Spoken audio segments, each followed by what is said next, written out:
Attention bird people. It's time for Out There with the Birds, the podcast that's been there, done that, and got the t-shirt with your hosts, Ben Lizdas and Bill Thompson III. Out There with the Birds is supported by Swarovski Optic, makers of the amazing EL series of binoculars and the BTX spotting scope, which combines the magnification of a scope with the clarity and comfort of binocular vision. Learn more at SwarovskiOptic.com. That's Swarovski, followed by optic with a K.com. Tamron camera lenses offer powerful performance that exceeds your imagination. Discover the full line of ultra telephoto zoom lenses at tinyurl.com/Tamron-BWD.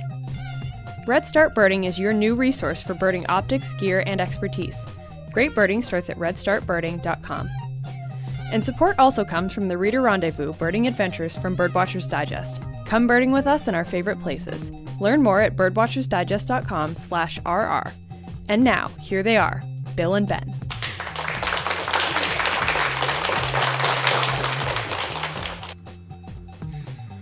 Well, Ben, welcome back. Hey, Bill, good to hear you. Yeah, how's things up there in America's Dairyland?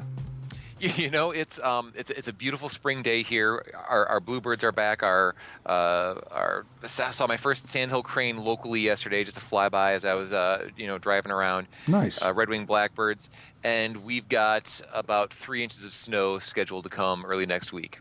So you're going to get one more ski in? Are you going to get one more? No. This time of year, the skis are got the storage wax on them. They're put away. No, this time of year. I'm a little less keen on the snow. I'm ready to go full on spring. I want to get the motorcycle tuned up and get out for a ride, get my bicycle out, that kind of thing. So I'm transitioning right now. It's a good thing. It's a seasonal thing. That's smart. But speaking of seasonal things, it's waterfowl season. It is. Are you seeing lots of ducks up there?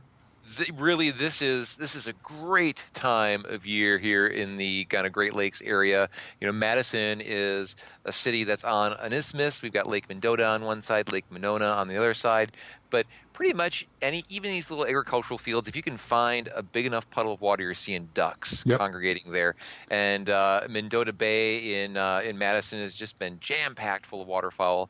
So I might actually try to head out there sometime today and see what's up, how many different duck species I can see. But I've been seeing some great photos that some friends have been posting in social media about all the ducks and whatnot. So looking forward to spending some quality time with my spotting scope, and the seasonal duck migration, it really seems to be in full force. So yeah, and speaking of spotting scopes, you recently had a little dalliance with one of the newer spotting scopes, correct? Yeah. So Birdwatchers Digest readers can look forward to a review of the Swarovski BTX spotting scope in this forthcoming issue, the May-June issue. And wait, it's not called the BT3 spotting scope? It's not called it's called the BTX. They missed it there.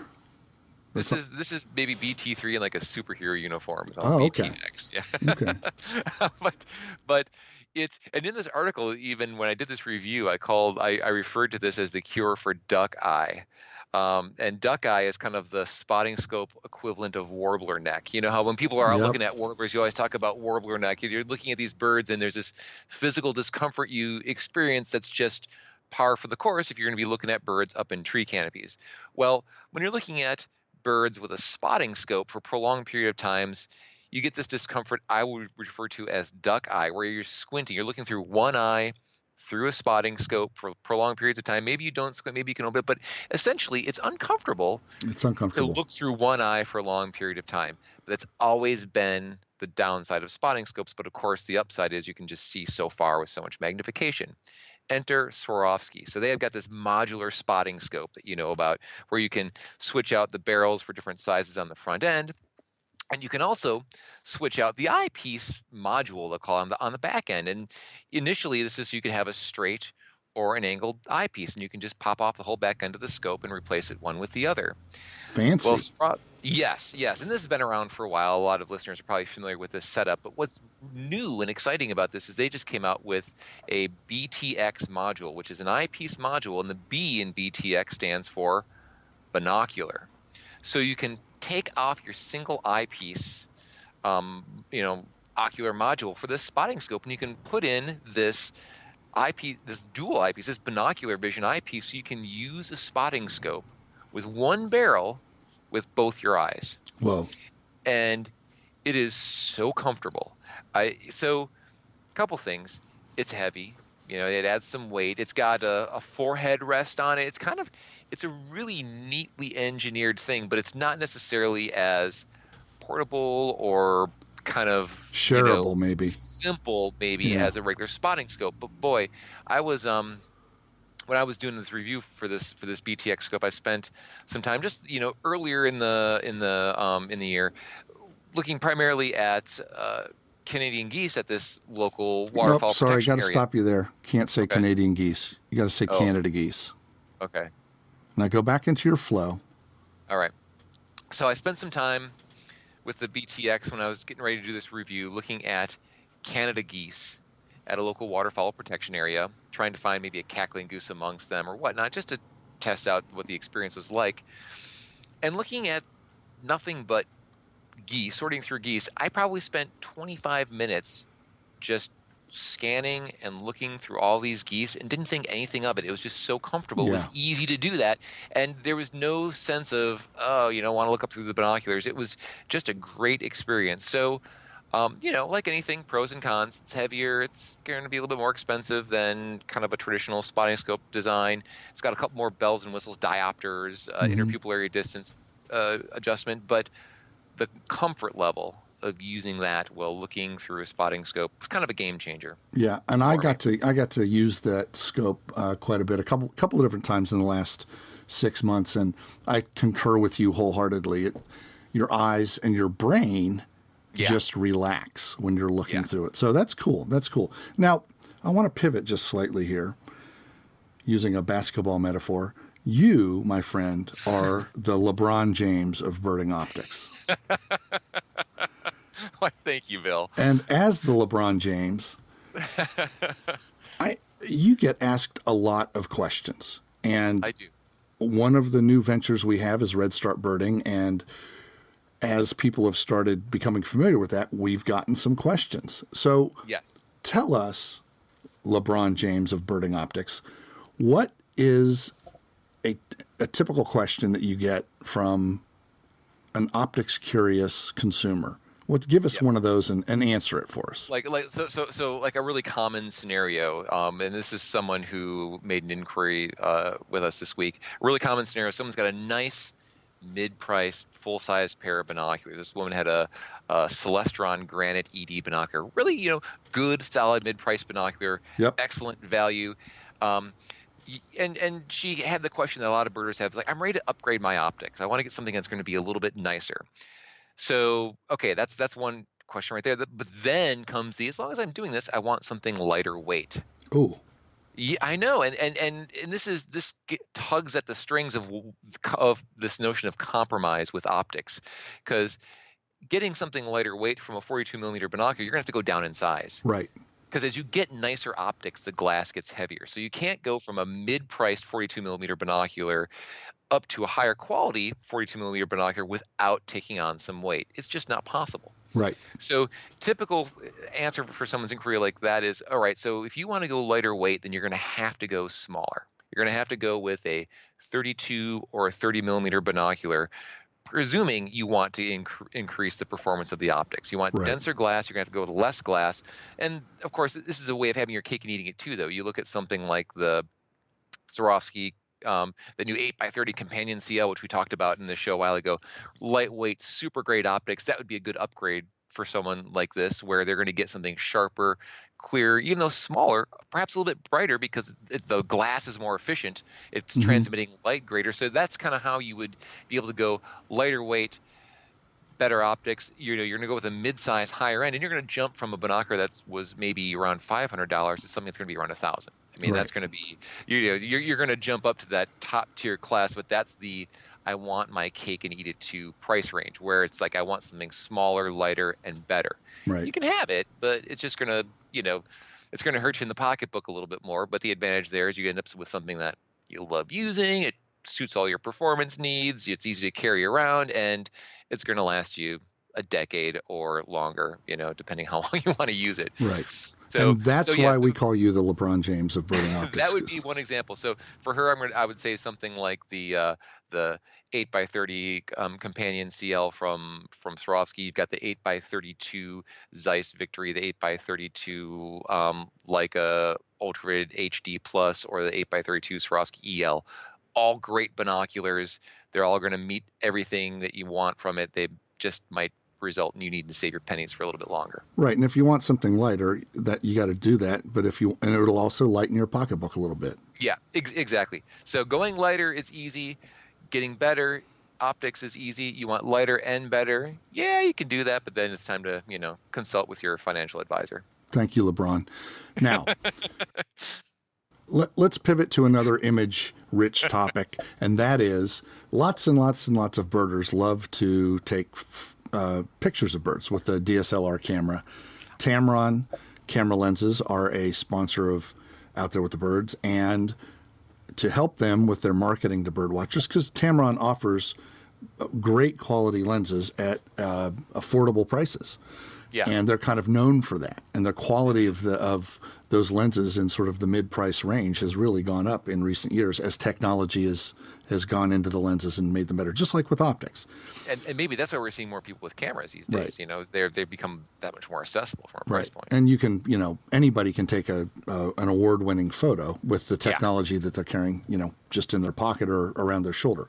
We have our production director here at Birdwatchers Digest is Bruce Wonderly. Bruce is a lifelong award-winning. Yes, lifelong nature photographer, super, super good at taking pictures of birds in nature.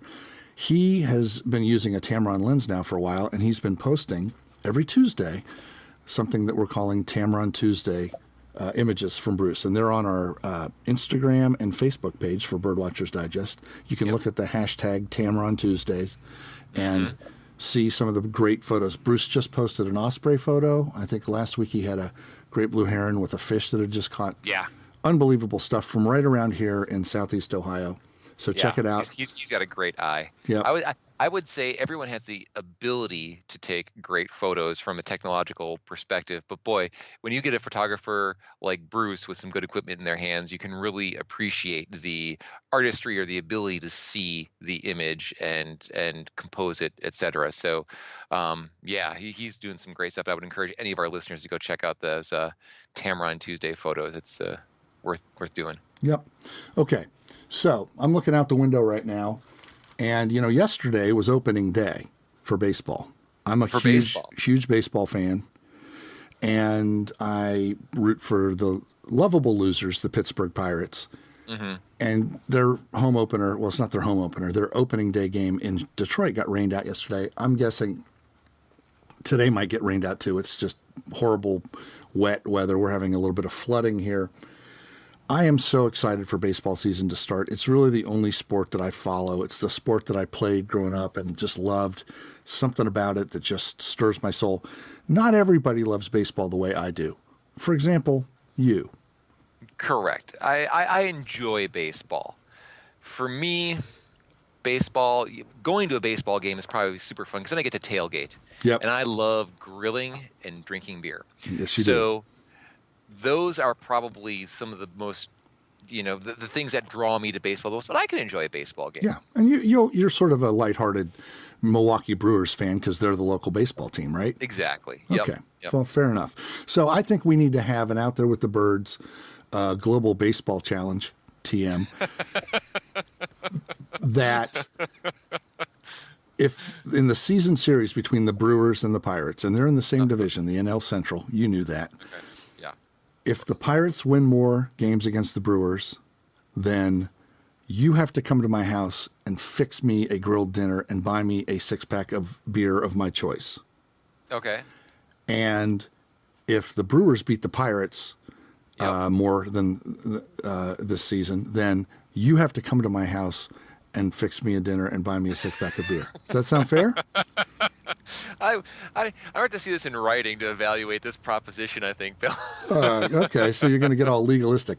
Look, how about I'll just pay you $130,000 and we'll forget about the whole thing. Okay, that sounds good. All right.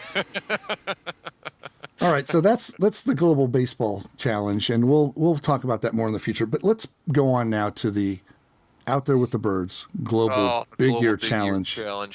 Trademark. Circle R. We're experiencing technical difficulties, I think. We are, but this is like the hanging chad for us bird watchers who do not use eBird. And I know that, keeping track of a year list, if you're not an eBirder and you've these international checklists and sorting, like it can be done. Obviously, it's going to be a manual process. Yeah. I think we're coming to realize that right now. Now, I know that we're going to have eBird evangelists who listen to our podcast say it could be so much easier if you just use eBird. And I would grant them that. I'm sure that's true, but I tried to do it today, and I don't know what was going on. I couldn't do it. You can enter eBird checklist for your bird outing. If I wanted to go outside and enter the starling and the 2 house sparrows that I can see right now, I could make that an eBird checklist. And certainly on our reader rendezvous and at birding festivals, we often see people who are super involved with eBird. I couldn't pick it up easily today, and I'm sure that's more about me than it is about the interface. Yeah.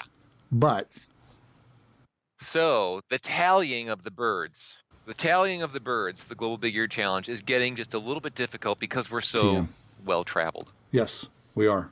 So I think over the weekend I will be with my abacus and my pencil and my calculator working on what my list is going to be, and I'm going to have some numbers. Okay. My homework over the weekend is to have some numbers, cross-reference these checklists, and I'm thinking it's going to come out in my favor here, Bill. Yeah, you're probably right, but I'm going to be sitting there the same weekend after I do my taxes with my slab of stone and my hammer and chisel, and I will be figuring out my Out There with the Birds Global Big Ear Challenge TM list thus far in 2018. And I'm getting ready to put the hammer down. Are you? Yeah, I'm going to step on the gas. Yeah. I understand that because you have a trip coming up. Yes, I do. To Columbia. Yes, not the district of. Not the district of. The place that has got amazingly high concentrations of biodiversity in South America, where you're going to see all sorts of birds that I will not have seen. So there will be a little bit. Now, I'm going to put the hammer down too. Oh, I know. I'm probably going to get some ducks today that aren't on your list. So there. Yep. Okay, that's fine. That's fine. Yeah. I mean, you've already got sandhill crane. I don't have that yet. You got that in Florida. Oh, that's true. That's true. You're right. See, right there. There's the list keeping issue. Like, it's also blurring for me. But I'm like, oh, wait a minute. Sure, I saw, blue-gray tanager, but that's not okay. That was in hundreds. So for a couple of guys who decided to do a Global Big Ear Challenge, you'd think we'd be more into listing. Yeah, we didn't know the challenge part was going to be us keeping the actual list. All right. You got anything else? No, I'm getting, like I said, I'm getting ready to go bust out some waterfowl and at least try to keep you at least somewhat within sight on this Big Ear Challenge. That's gonna be great. No, all right. So I want to give a musical recommendation. I haven't done one of these in a little bit, and I want to give one. This is an artist I had heard about before, and like so often happens, I heard a song on the radio, I Shazammed it. I was like, oh, that's Jason Isbell. I've heard of him. I didn't have any of his music. He's got an album out called The Nashville Sound, and his band is called Jason Isbell and the 400 Unit. And the song Isbell. Could you spell Isbell for me? Yep. I-S. And Bell. B-E-L-L. Yep. All right. See, I would have done I-Z-B-E-L, so I'm really glad I asked. Well, maybe I should say Isbell. Okay. So the song I heard was called If We Were Vampires. It's a really nice song. And the whole album is very organic, acoustic-y. It's very kind of loose. It's kind of Southern Americana rock. Great lyrics, great songwriting, great vocals.